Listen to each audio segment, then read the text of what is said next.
Un café, s'il vous plaît. Un café pour la table 6. Ligne droite, Combien je vous vote? C'est beaucoup trop cher. l'addition. Et nous retrouvons toute l'équipe pour cette nouvelle formule à la carte de la matinale. Vous commencez à le savoir, nous vous le répétons inlassablement avec Maud Koffler.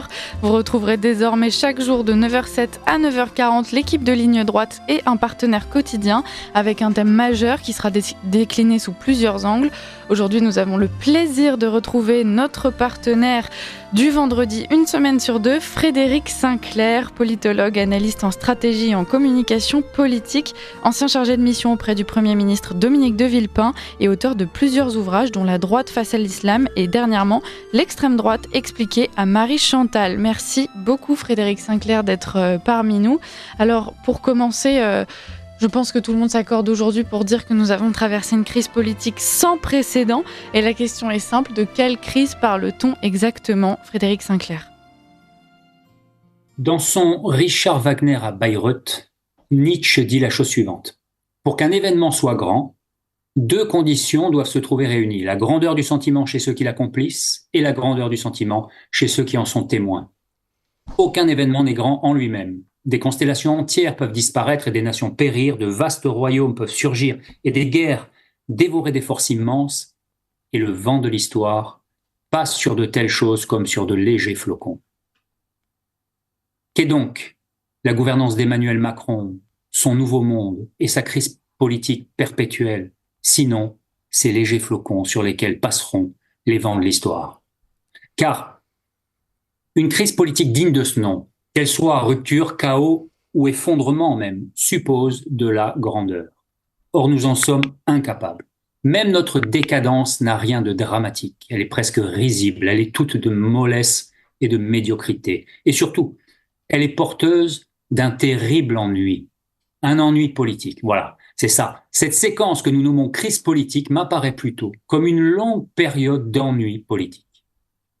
Souvenez-vous, l'entre-deux-tours des élections législatives du mois de juin. De quoi a-t-on parlé sur toutes les chaînes d'infos en continu, quasiment du risque que ferait courir au pays une majorité d'extrême droite. Comme c'était ennuyeux, cette absence d'intelligence politique, cette absence même de hauteur intellectuelle partout sur l'ensemble du service public, radio, télé, la menace de l'extrême droite, le retour de la peste brune, les nazis, les fascistes, les pétainistes, la Waffen-SS, la division Charlemagne.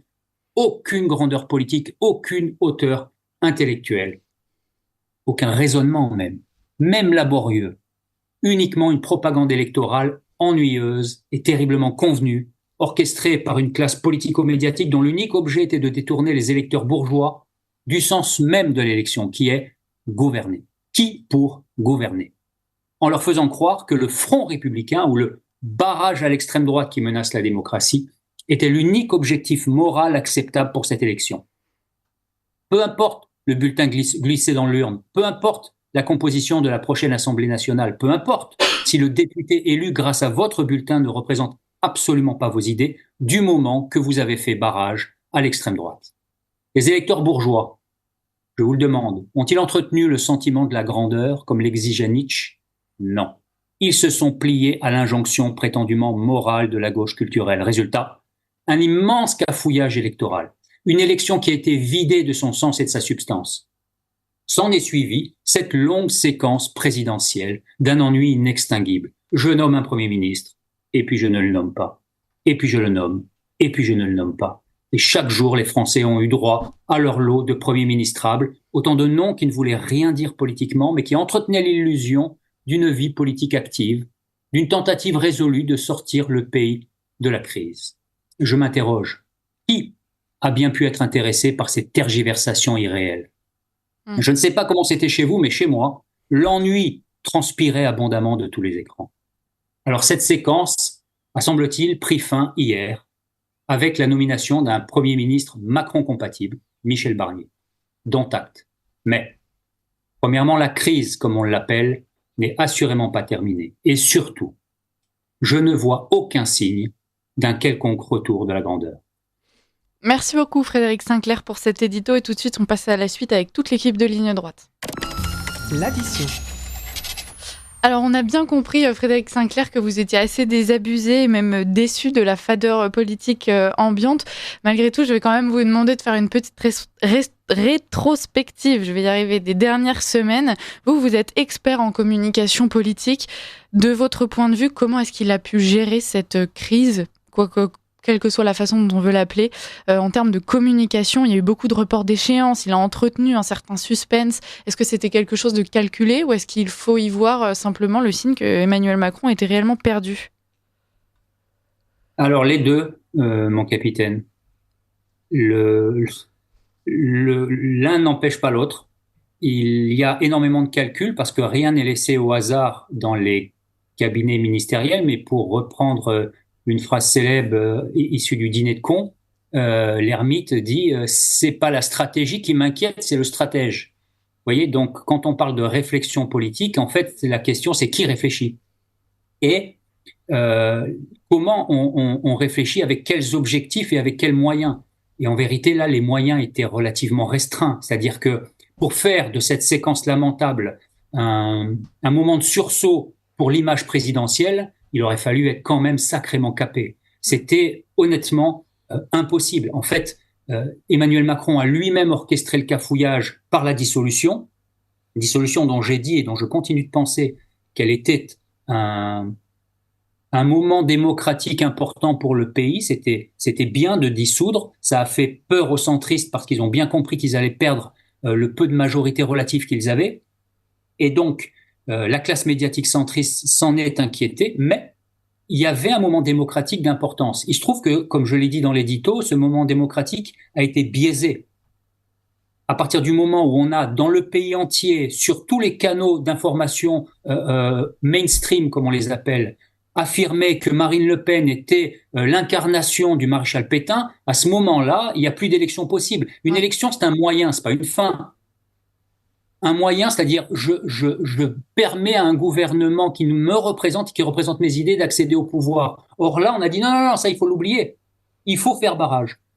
À partir du moment où on a truqué à ce point-là l'élection, c'est-à-dire on l'a délégitimée, il n'est plus possible de faire machine arrière. Et donc, au moment où on ne trouve plus de Premier ministre, parce que soit ils ne veulent pas prendre le risque, soit ils n'en ont pas les capacités, eh bien, on s'embourbe. Et donc, il s'est embourbé. Et c'était quand même assez pénible.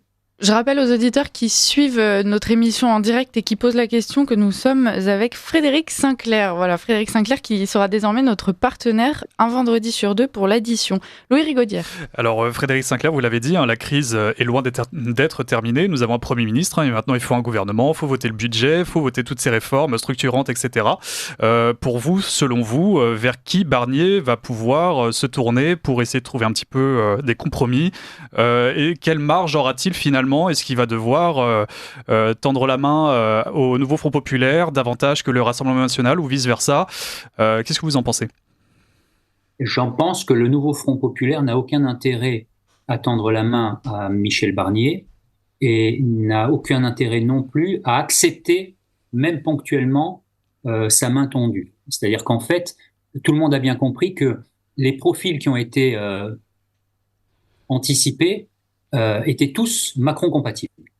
Emmanuel Macron a besoin de quelqu'un qui fasse durer sa majorité, qui la fasse exister, enfin sa majorité, son groupe parlementaire, et donc qui ne soit pas une personne qui va détricoter d'emblée tout ce qu'il a accompli, entre guillemets, tout son bilan des derniers mois, voire des dernières années. La seule chose qui reste à Emmanuel Macron, qui est dans un coin de pièce, faut bien comprendre, avec un bonnet d'âne sur la tête, il est dans une situation absolument terrible et inédite dans la Ve République, un président démonétisé et surtout à qui on a retiré toute sa puissance à ce point-là, on n'a jamais connu ça. Donc aujourd'hui, il a 3 années à endurer avec un Édouard Philippe qui est quand même son collaborateur, entre guillemets, puisque c'est comme ça qu'on nomme le Premier ministre depuis Sarkozy, du premier quinquennat, qui a déjà dit, bon écoutez, maintenant Emmanuel Macron, c'est hier, la nouvelle phase 2 du centrisme, c'est moi, et alors qu'il lui reste 3 années. Donc on voit bien à quel point les attaques commencent déjà à être violentes. Emmanuel Macron a très peu de chances de réussir. Il lui fallait quelqu'un de très proche de lui. Donc Michel Barnier, centriste historique, va être tenté à la fois, et il l'a fait hier, vous avez vu qu'il a claqué pendant son discours d'allocution et Gabriel Attal et Emmanuel Macron, et c'était bienvenu, je dois le dire. Il a peu de marge de manœuvre en termes de choix. Il peut pas s'écarter trop de la Macronie parce que sinon il va perdre des alliés qui vont être importants pour faire voter, si possible, un certain nombre de lois. Il peut pas froisser trop le Rassemblement national parce que sinon, exit Michel Barnier.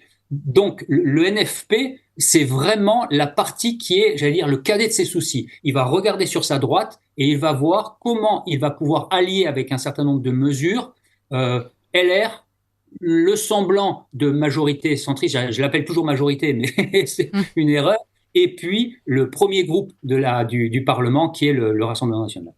Marie Falicou. Oui, du Rassemblement national au Parti socialiste, les deux formations politiques ont bien précisé qu'aucune de leurs têtes ne rentrerait dans le gouvernement Barnier.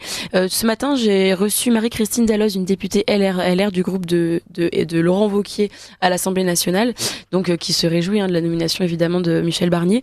Elle fait partie de la commission des finances et elle était vraiment inquiète sur ce vote du budget, et elle nous expliquait que le vote du budget se fera, selon elle, inévitablement à coup de 49.3. Elle estime qu'un budget pour 2025 ne sera jamais voté par toutes les formations politiques autrement que par un 49.3.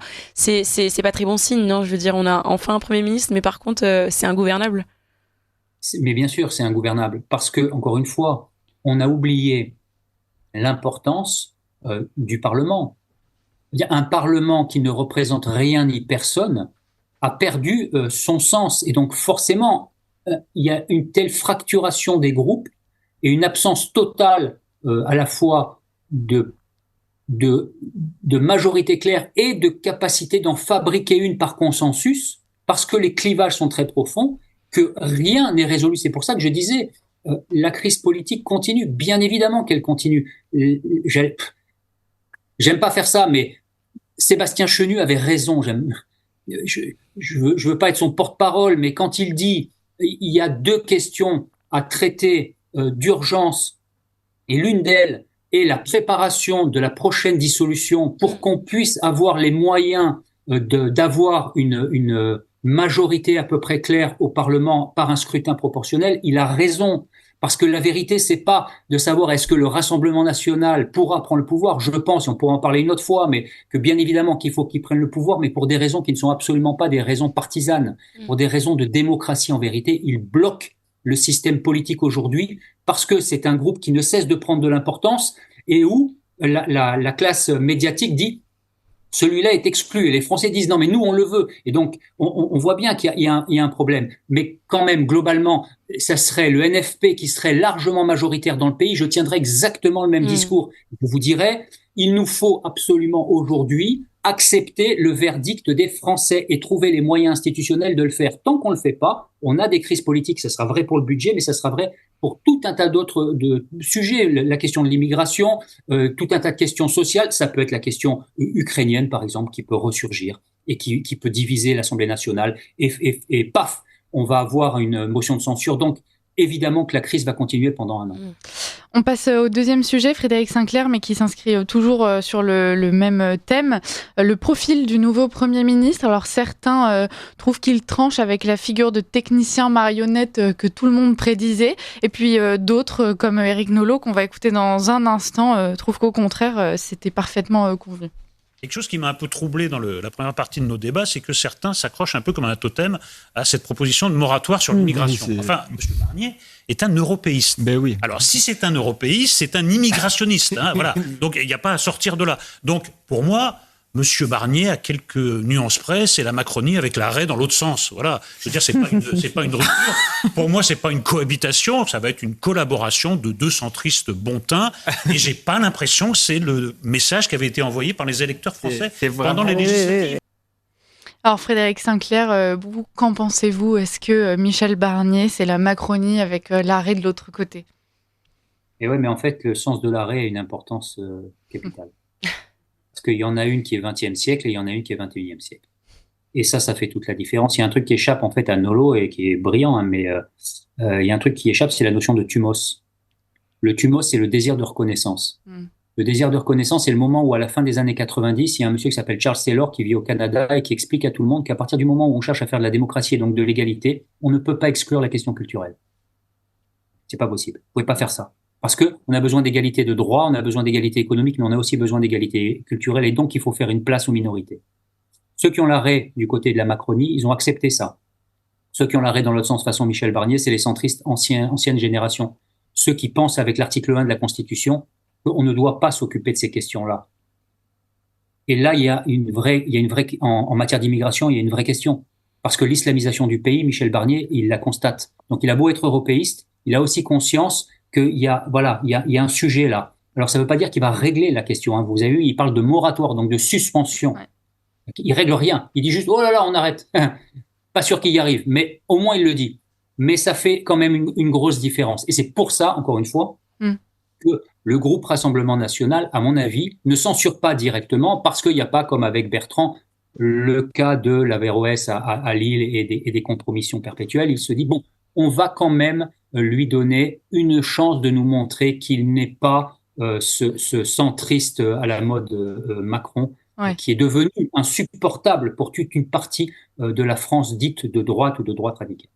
Louis Rigaudière. Oui, et pourtant, le profil que vous dressez, justement, est en contradiction totale avec ce que recherchent notamment les électeurs du Rassemblement national. Et donc, du coup, est-ce que le Rassemblement national joue un jeu dangereux en ne censurant pas d'emblée ce Premier ministre, en lui laissant quelque part une petite chance de convaincre les députés qui sont présents à l'Assemblée nationale, sachant qu'il est très pro-écologie, très pro-Union européenne, qu'il a participé notamment à établir le traité de Lisbonne en 2008. Donc, ça fait quand même beaucoup pour un seul homme. Et voilà, à quoi joue le Rassemblement national? Le Rassemblement national est le seul groupe à l'Assemblée nationale qui a, on va le dire de façon un tout petit peu triviale, un flingue dans les mains et le doigt sur la gâchette. Donc, globalement, ils disent, voilà, tu fais pas ce qui me plaît, j'appuie. Et ça change tout, en fait. Ça fait que, au moment où le Premier ministre arrive, il sait qu'il a un pistolet sur la tempe. J'entends bien, je parle de façon politique pour que tout le monde comprenne bien. Mais c'est ça la grande différence. Et je pense qu'au contraire, c'est l'intérêt du Rassemblement national de dire, regardez, on n'est pas sectaire. On fait pas comme le NFP, qui veut placer ses pions, qui n'existent d'ailleurs qu'un. Nous, on demande rien.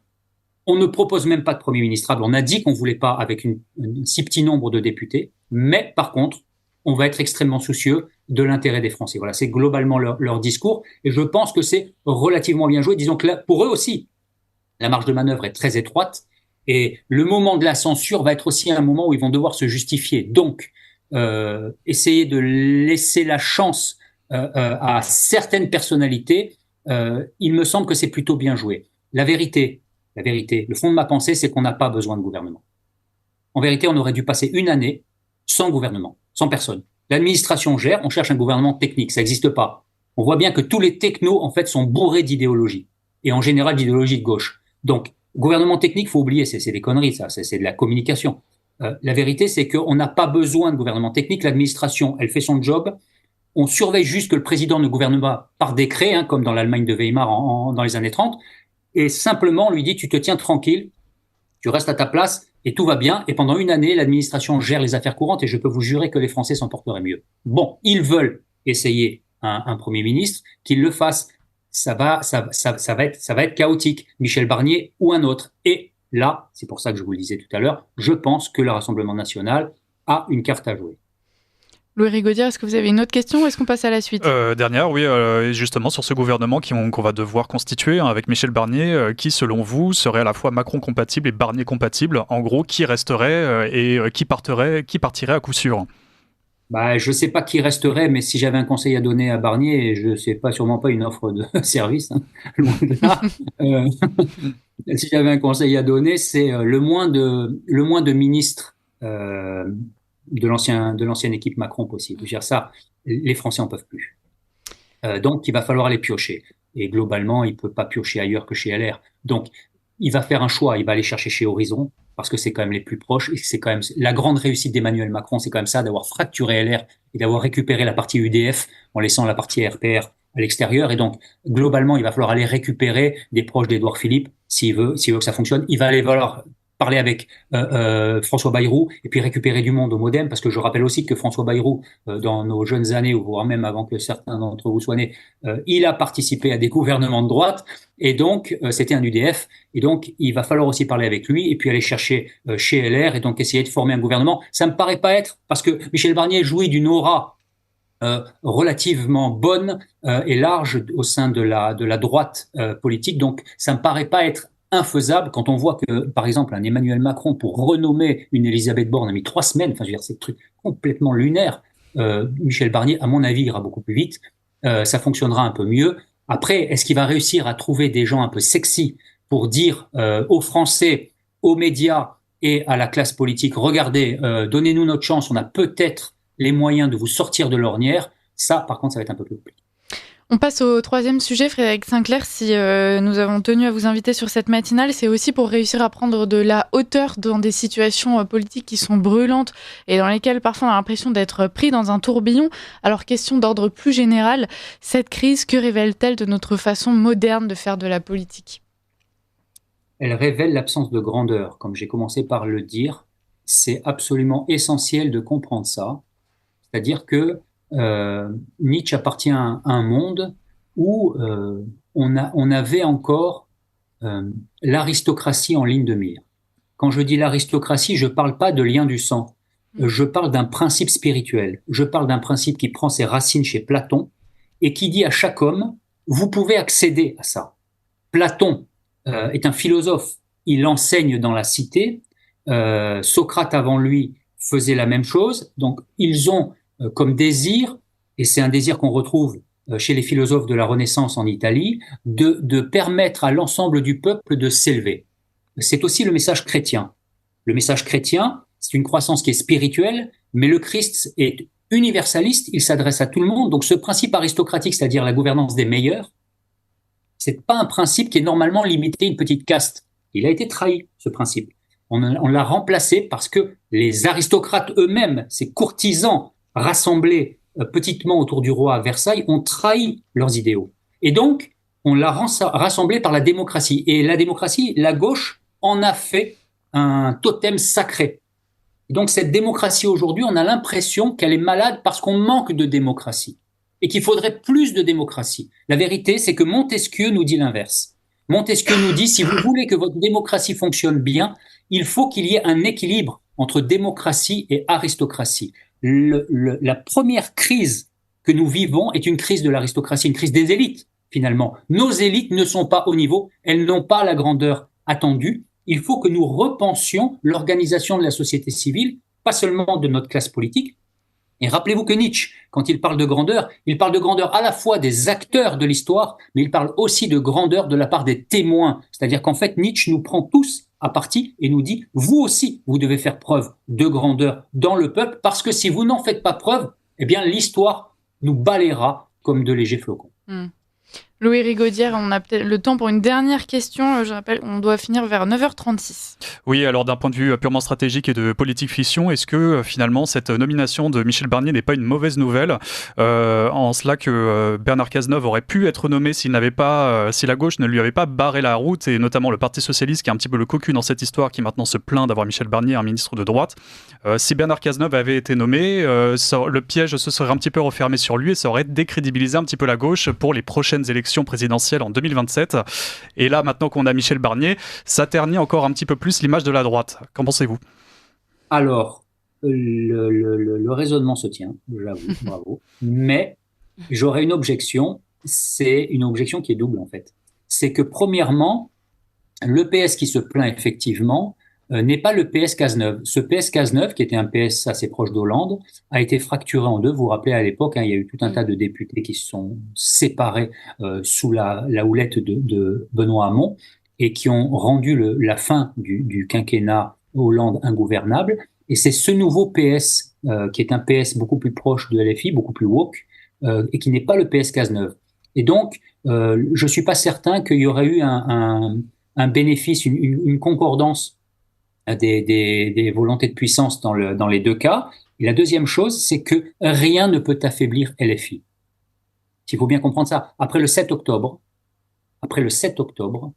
l'entièreté des médias à déverser des tombereaux de critiques, d'injures, de haine, ça a été pire que ce qui est tombé sur le RN. Et Jean-Luc Mélenchon est là et il fait un score aux législatives. Je vous le dis, la gauche de demain, c'est la gauche LFI. Il faut l'accepter. Il faut arrêter de croire qu'on va la supprimer, la marginaliser, la faire disparaître. Ça n'arrivera pas. C'est cette gauche-là, on en parlera peut-être un jour. Il faut prendre très au sérieux les arguments de Jean-Luc Mélenchon, qui en réalité ne sont pas les siens, ce sont des arguments des néo-marxistes Chantal Mouffe et Ernesto Laclau. C'est extrêmement structuré intellectuellement, ça fonctionne très très bien, ça marche partout en Amérique latine, ça marche en Amérique du Nord, c'est en train de fracturer les États-Unis. Il faut les prendre au sérieux, et c'est le Charles Taylor tout à l'heure dont je parlais, qui est un libéral républicaniste, qui est leur point d'appui au centre. C'est pour ça que Macron adhère en partie. Donc, on n'éliminera pas Jean-Luc Mélenchon. Il sera là, il faudra compter avec lui. Et donc, il va falloir argumenter et surtout réfléchir. Merci beaucoup Frédéric Sinclair d'avoir répondu à nos questions. Merci pour votre édito, pour cette analyse. On est ravis de vous compter parmi nos chroniqueurs réguliers désormais. Je rappelle aux auditeurs qu'ils pourront vous retrouver toutes les 2 semaines.